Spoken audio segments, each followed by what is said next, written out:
Hello mes amis, aujourd'hui je vais vous parler de comment vivre l'instant présent. C'est un défi incroyable parfois.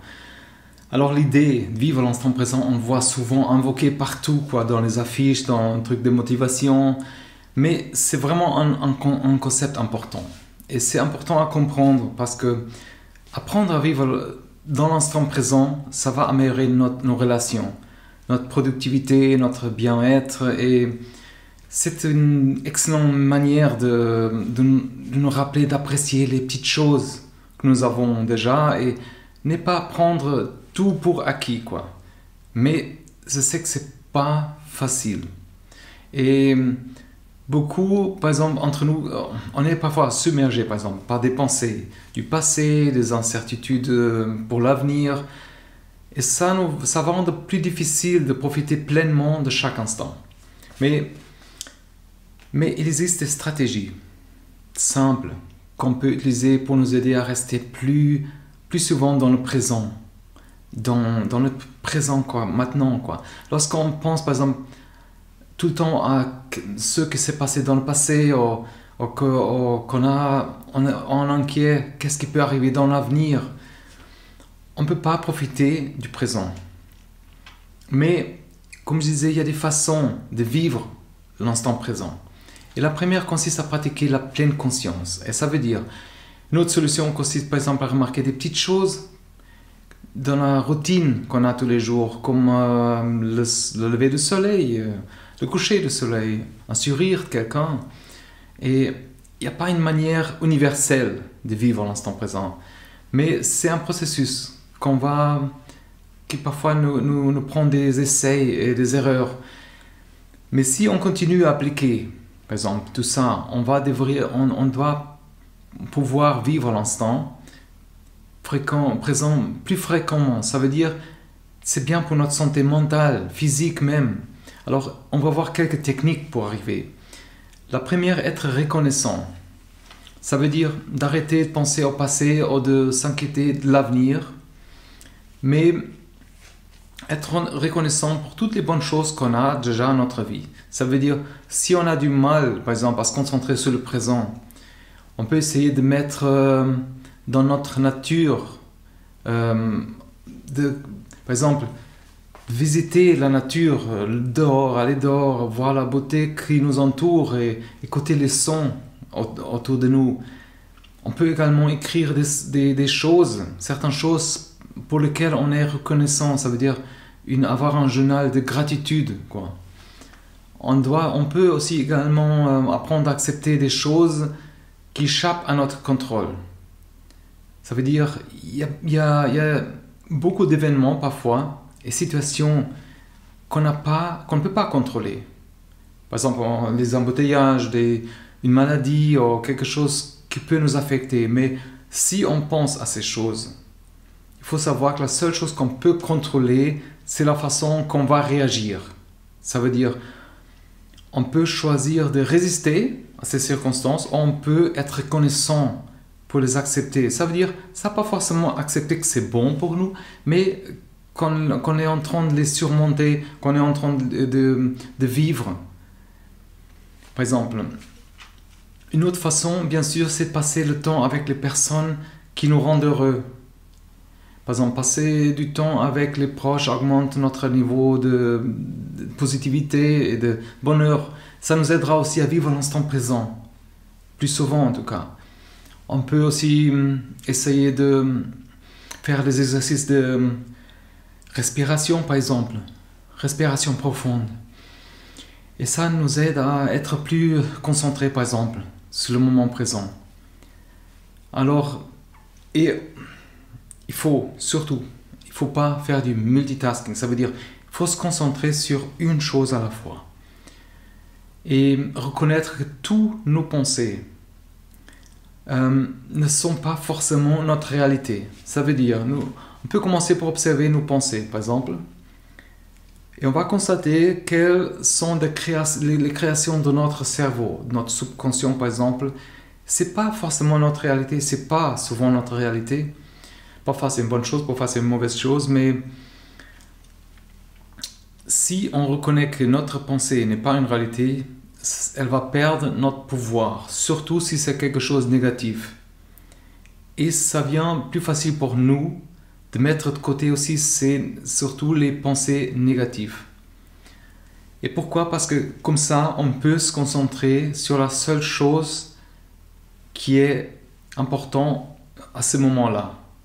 Essayer d'être présent dans le présent, quoi. Et de faire au mieux qu'on peut. Alors, prendre par exemple le temps de méditer, de faire des activités qui nous apportent la joie, va nous aider vraiment beaucoup. Ça veut dire, c'est important de planifier par exemple ces activités avec un calendrier, avec une liste, et faire de ça une priorité. Réserver un moment pour ça, pour réaliser les choses sans distraction. Une autre façon de mieux rester dans le présent est de nous fixer par exemple des rappels au long de la journée. Écrire par exemple vivre l'instant présent. Écrivez vivre l'instant présent par exemple sur une note attachée quelque part, le fond d'écran même du téléphone, de l'ordinateur. Et ça nous aide à rester concentrés. Une autre stratégie par exemple c'est concentrer sur une chose à la fois. J'ai déjà parlé de ça, mais bon, une chose à la fois, c'est super important. Je sais que c'est pas facile au début, mais ça vient plus facile avec le temps. Et c'est vraiment avantageux d'avoir quelques tâches ou objectifs à accomplir chaque jour. Avant de se coucher, par exemple. Ça va contribuer à nous donner un sentiment d'accomplissement, une chose qu'on a réussi à faire, mais complètement, quoi. Et un autre moyen de rester vraiment présent c'est faire quelque chose de gentil à quelqu'un. Ça veut dire rendre quelqu'un heureux, par exemple. Ça peut être juste, par exemple une fois par exemple, il pleut, on marche avec quelqu'un, on donne le parapluie aussi, on peut apporter des courses à quelqu'un, un voisin, par exemple. Alors, il faut rediriger notre esprit aussi quand il s'égare dans tout ça. Pourquoi? Je sais que, par exemple, essayer de se concentrer sur une chose dans le présent, parfois, c'est pas facile. Surtout que quand notre esprit commence à vagabonder.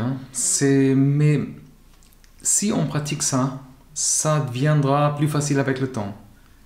Alors, plutôt que combattre ces pensées, il faut remarquer quand ils commencent à s'égarer et les ramener de nouveau.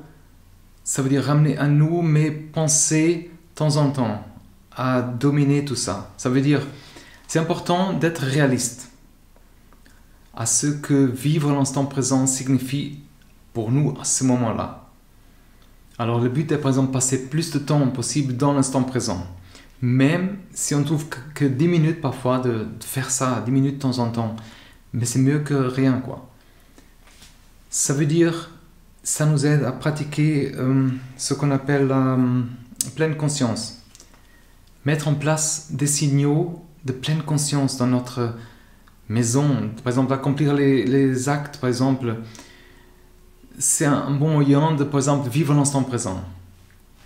Même si, par exemple, on a des difficultés parfois, il faut de se concentrer, il faut vraiment parfois même parler à un thérapeute. Moi, je l'avais fait pour m'aider à rester concentré, à vivre l'instant présent, avoir un soutien pour ça. Et ça va, par exemple, ça va nous apporter un certain équilibre dans notre vie. Alors, apprendre à vivre l'instant présent, ça demande vraiment un dévouement, ça veut dire. C'est une étape importante dans notre vie.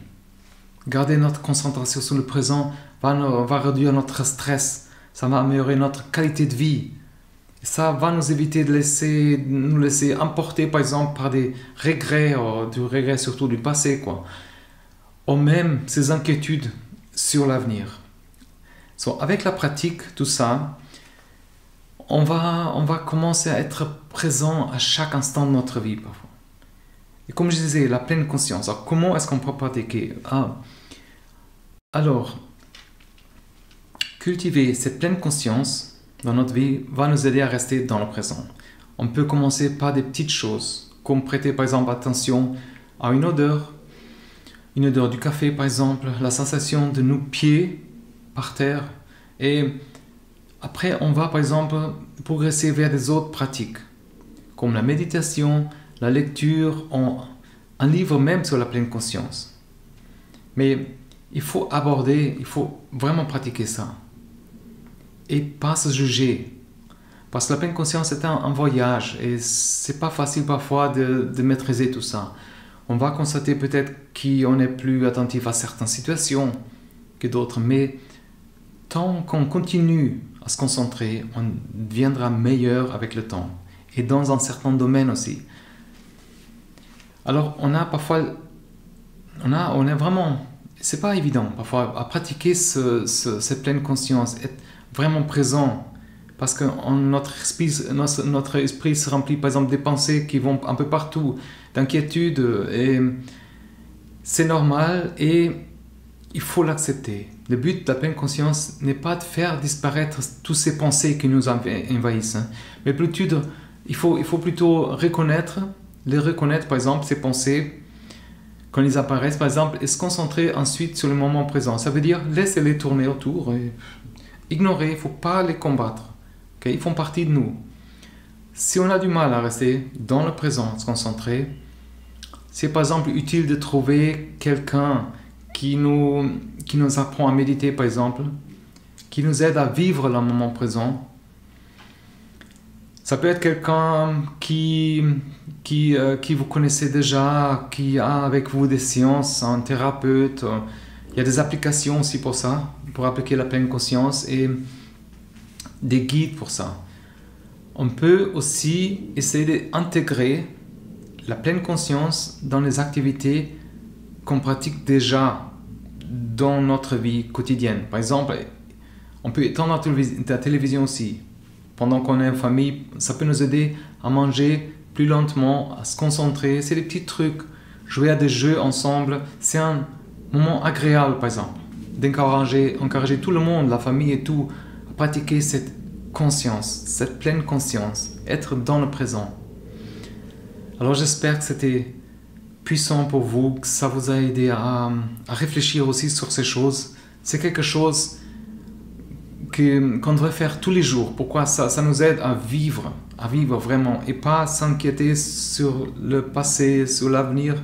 On est là, on est dans notre meilleur nous sur le présent. Alors on doit avoir la gratitude pour ça. Laissez-moi savoir dans les commentaires. Vous pouvez aussi vous abonner à louvita.com, à la newsletter une fois par semaine. J'envoie des idées, des stratégies pour mettre les idées en place, pour voir les opportunités. Alors, je vous invite à ça. Souscrire aussi, abonner aussi à la chaîne. Et je vous souhaite courage et de prendre notre vie au meilleur. À la prochaine et prenez soin.